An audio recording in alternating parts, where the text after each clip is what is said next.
Hello, all you wonderful fools. It's time for the Mizzah Tee show. All aboard! Here we go, let's start the show. Hosted by Mizzah Tee. Nintendo video games are the favorite ones for me. News and reviews, some gameplay too. Battling drones is what I do. M-I-Z-Z-A-H is the show by Mizzah Tee. It's the show by Mizzah Tee.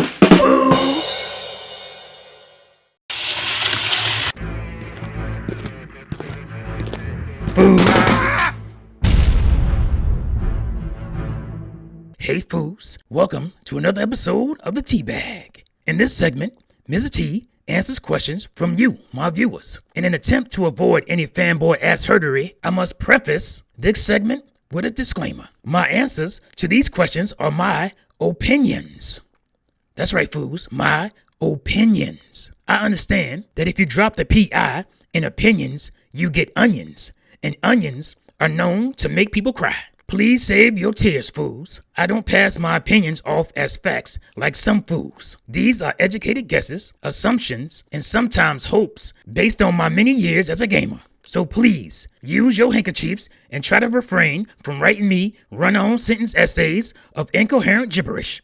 Okay? Later, buddies. So, without further ado, let's get this tea bag started, shall we? First question comes from That No Boy Atrocious. He writes, "Great video, T. I love your ideas. Anyway, I'd like to know what you think would happen if Microsoft sold off their gaming studio division and Xbox brand assets. This is very plausible if Xbone, doesn't do very well, seeing as though it's more prominent investors who want Microsoft to do so. Well, thanks for the question, fools. In the somewhat unlikely event that would happen, it would probably only happen after 3 or more straight years of abysmal sales for Xbox One. Investors would have to basically be selling their shares left and right for Xbox One to concede and admit defeat, because that would really hurt the Microsoft brand. So it would take a lot, fools. Believe it or not. I feel like Microsoft is in the best position to have the biggest install base, even though I think they'll be done with gaming hardware at the Xbox One. 3 reasons I think they'll, and I quote, win is: 1, they have the deepest pockets by far. 2, they seem to have the best formula of wooing the hardcore because Xbox fans love Xbox One, but they also have a good number of casual gamers as well. And 3, I think it's finally the right time for the market to accept a multimedia gaming device. Panasonic and others were too early with their consoles in the early to mid-90s. But now it appears gamers today care more for non-gaming features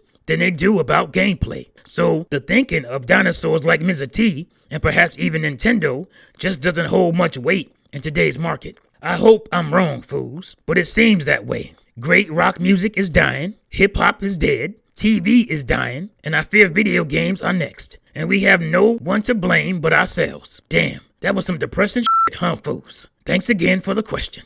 Now we have the Platinum Dog, and he asks, do you think Wii Sports Club will do well in sales? Well, you asked me this question before it was out, but it is now in limited release. That is, you can download tennis and bowling from the eShop right now.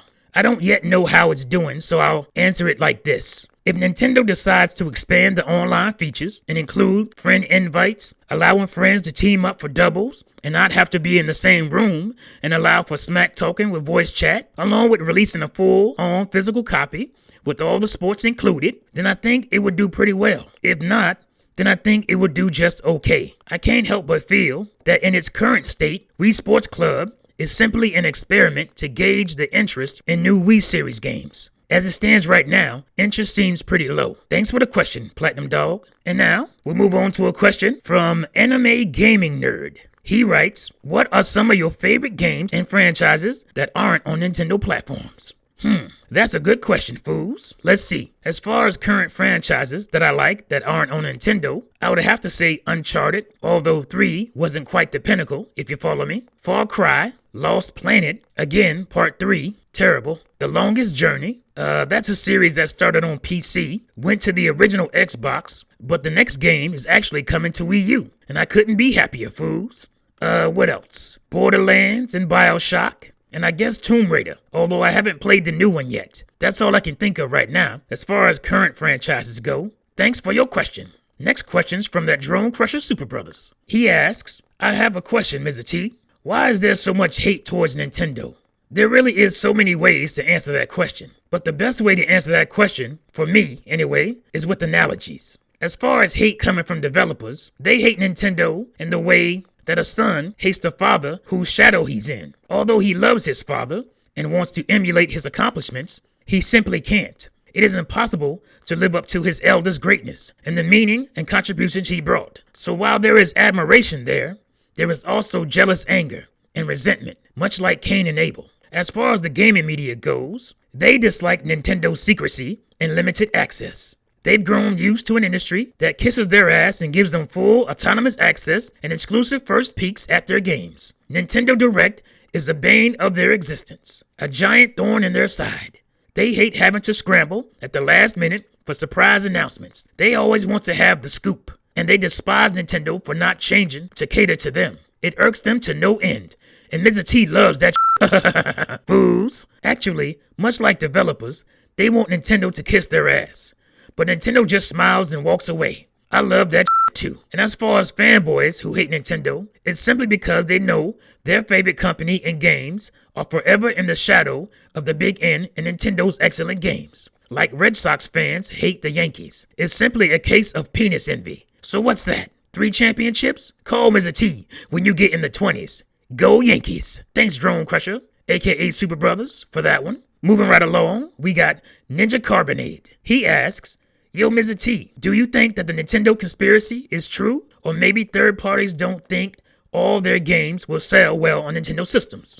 Thanks, fools. Honestly, I don't see it as a conspiracy more as I do as a business decision. Third parties left Nintendo in droves for greener pastures back with the N64. And the audience for those games left as well, leaving Nintendo no choice but to take over and define their consoles from there on out with the image of their own games solely. So now when third parties try to sell games on Nintendo consoles, they don't sell well because the audience isn't there anymore. And it will take work and a consistent stream of solid games to bring that audience back to Nintendo. They are unwilling to take the time and money when necessary to do so, so we get left with half-assed third-party games as these companies are trying to maximize their profits with minimal efforts. At this point, even if Nintendo had every third-party multiplat on Wii U, the results of that wouldn't show up until their next console. These third parties have to be willing to lose a little bit before they can win on Nintendo's consoles. If they aren't willing to do so, that is, take the time to regrow that audience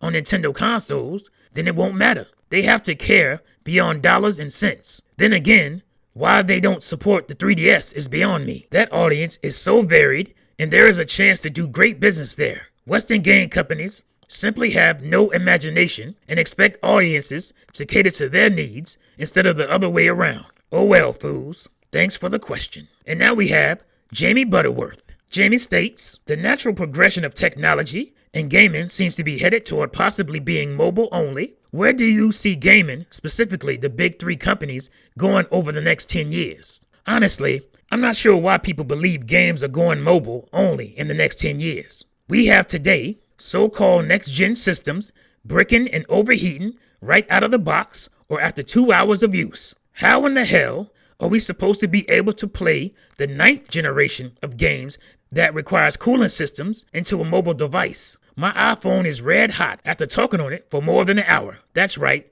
just talking on it. Show me a mobile device that will run for 10 to 12 hour gaming sessions straight and then use for multimedia purposes without melting or catching fire and burning down my damn house. We'll have those flying cars from Back to the Future 2 and hoverboards before that happens. Now I can see graphically they could reach console levels or close to, but they also have to be able to run console quality AI and open worlds. And I just don't see that yet. Not only that, but they also have to be durable enough to withstand usage from a gamer or an entire household. My belief is that Nintendo will still be pushing consoles while Sony or Microsoft drops out. Hell, it could be both of them. While Sony has a better first party, it's not sustainable to warrant hardware. And we know Microsoft really only has Halo and Forza. I think Gears of War has run its course. Honestly, PC and the Steam platform is going to hurt Sony and Microsoft's ability to continue selling software on their hardware. Will likely sell off their remaining software houses and refocus on home electronics, and Microsoft will move theirs completely to PC. Nintendo could be the only box in town, and perhaps the Steam box, or maybe Apple box. That's really what I believe. Great question, Mr. Butterworth. By the way, what is your Butterworth? Foos. Well, foos, that's all for this episode of Teabag. I will be doing another episode very soon to finish up the questions in this sack. I just didn't want this one to go on too long. I have more questions that I will be answering from YouTubers Nest32 Insider, Maurice Charles, Juanito Snow, Mr. Don't Play TV, and others. So please stay tuned and your questions will be answered. Remember to direct your future questions for Teabag to my channel feed as to avoid confusion, and that gives you the best shot of them not getting lost. Thank you, fools, for watching, and please like, subscribe, comment, and share with other Nintendo fans. And please join the Facebook community, NFC Nintendo Fight Clubbers, and you can follow me on Twitter if you like. Links below. Thank you for watching, fools. See you next time. Oh yeah, one more thing. Play Nintendo, fools.